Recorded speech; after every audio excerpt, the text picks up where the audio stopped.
Good afternoon. Come on, folks, good afternoon. You're supposed to get sleepy after you finish eating, not just yet. Thank you so much, Esther. It's great to be back here with you and so many of my friends from that former effort. And it's also an honor to accept this wonderful award. But I'm especially grateful for the opportunity to tell you in person how much I appreciate the work that you do and the service that you inspire, Esther. Your commitment to equal justice is clear, and it has proved to be contagious. Over the last 15 years, your commitment to equal justice has encouraged hundreds of attorneys in this room and elsewhere to provide thousands upon thousands of hours of critical and often life-changing pro bono legal services. Now, today we've gathered to reflect on the power and the importance of this work, and also to celebrate the example of public service that Chesterfield Smith's life and career continue to provide us. Now, as president of the American Bar Association, as a founding partner of Holland and Knight, as an outspoken champion for the right to counsel, Chesterfield Smith transformed how America's private sector views pro bono service.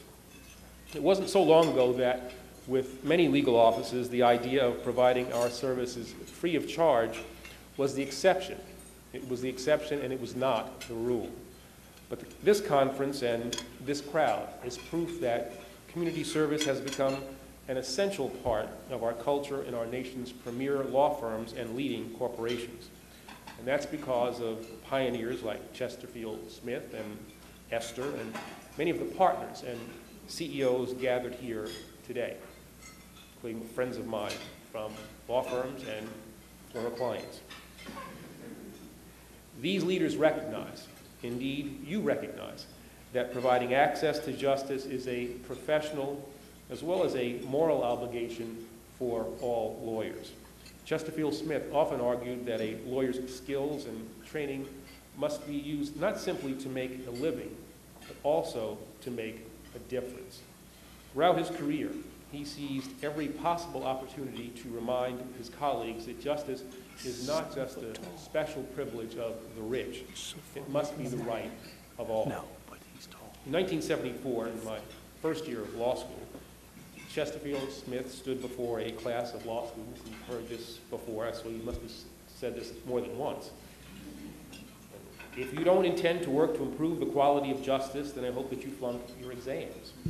So he was bar exams. Now, this may sound harsh, especially to the law students who are here with us, but it shows how seriously he took the responsibility that attorneys shared. I too believe that the privilege of earning a law degree and living a life in the law comes with a condition, an ongoing obligation to advance the cause of justice and the rule of law. Now, I've been a lawyer for more than half my life, and I've spent 3 decades in public service. But I know that government alone cannot advance the cause of justice. Our history proves this. And time after time, our nation's leaders have acknowledged this fact.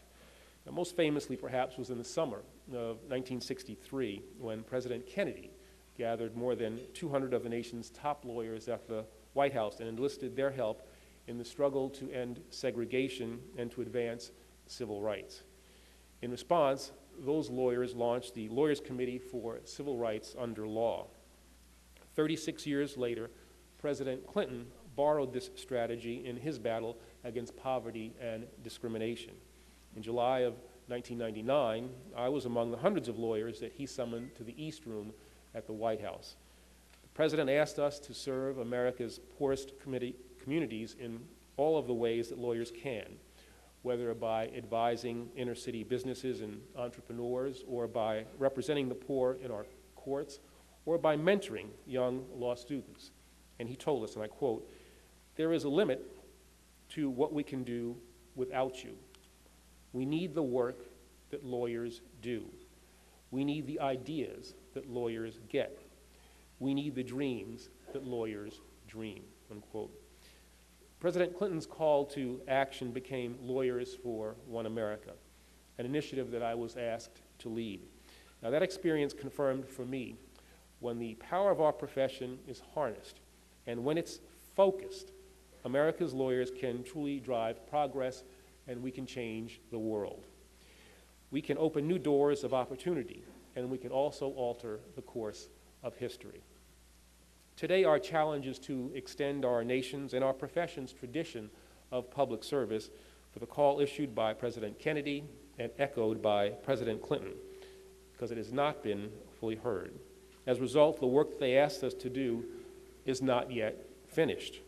But many of you are leading the way forward, and I'm encouraged by your commitment to pro bono work. The breadth and scope of what you've accomplished with the support of your management teams and with the guidance of the Pro Bono Institute is nothing short of astonishing. In recent months, you've helped our veterans access the benefits they need and the benefits that they deserve. You've enabled thousands of disabled Americans to secure Social Security payments and allowed hundreds of disabled children to attain medical coverage. You've overturned multiple wrongful convictions. You've helped struggling nonprofits access the investments needed to survive and to expand services. You've brought hope to victims of domestic violence and to vulnerable people around the world who seek asylum within our borders. You've represented unaccompanied children in immigration proceedings, and you've worked to protect consumers, ensure civil rights, and safeguard our environment. What is more, in the midst of a crisis in indigent defense in our country, many of you have represented the poor in criminal cases. Now, in this time of growing budget challenges for state and local governments, lawyers for the indigent face huge caseloads, and they often struggle to do right by their clients. And some defendants are without representation entirely during critical stages of the proceedings against them. But it's heartening to see how many firms have stepped up, establishing programs to support public defender offices and helping to secure new resources to ensure the Sixth Amendment right to counsel. Now, in all of this work, you've helped people in crisis and you have helped people in need. And as you've stood by your clients, you've also stood up for and honored a basic principle that defines us as a nation of laws. Now, as you all know, advancing the cause of justice sometimes means working for the sake of the fairness and integrity of our system of justice. This is why lawyers who accept professional responsibility to protect the rule of law, the right to counsel, and access to our courts, even when this requires defending unpopular positions or unpopular clients, deserve the praise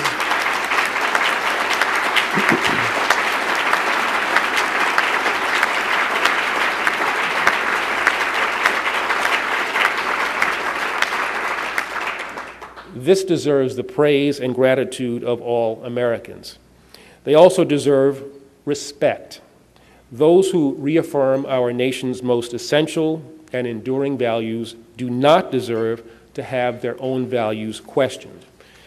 Let me be very clear about this. Lawyers who provide counsel for the unpopular are and should be treated for what they are. They are patriots.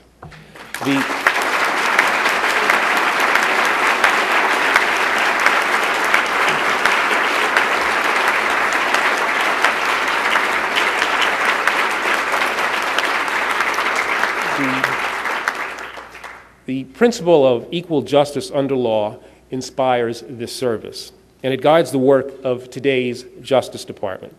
In fact, the department recently made an historic and permanent commitment to expanding and ensuring access to legal services. As many of you know, on March the 1st, we launched a landmark Access to Justice initiative led by the eminent professor from Harvard, Larry Tribe. The idea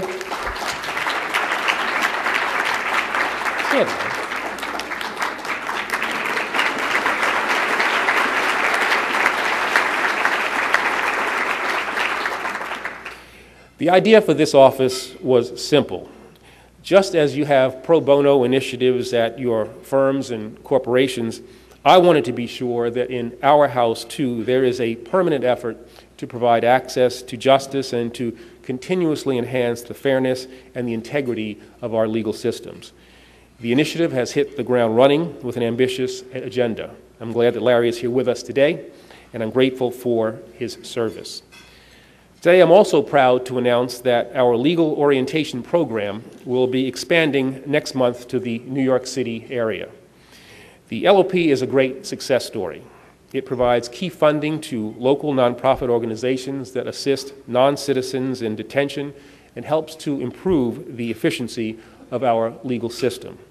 Since its establishment in 2003, this program has been an excellent example of public-private cooperation between the Departments of Justice and Homeland Security, leading immigrant advocacy groups helps make our justice system more fair and more transparent to those who come before our immigration courts. And by drastically reducing the length and the cost of court proceedings, the program has also proved to be a critical tool for saving precious taxpayer dollars. In fact, LOP has reduced the average duration of detention by nearly 2 weeks. And for every person served at a cost of about $100 each, the government saves upwards of $1,300. For a program that currently serves 50,000 detained people each year and will soon serve 2,000 more, the economic benefits are tremendous. Our new Access to Justice initiative and programs like LOP present opportunities for collaboration and mutual support between lawyers inside and outside of government. Today, I ask each of you to seize these opportunities. Now, unlike Presidents Kennedy and Clinton, I may not be able to call you all to the White House, but I will never shy away from seeking your participation and partnership in the work of strengthening our nation's justice system. So know that I will be counting on you. Together, I believe we can extend the tradition of service that we celebrate today. And I know that we can build a future that reflects our nation's highest principles and most enduring values. I look forward to this work, and I'm so grateful for your commitment to it. Thank you very much.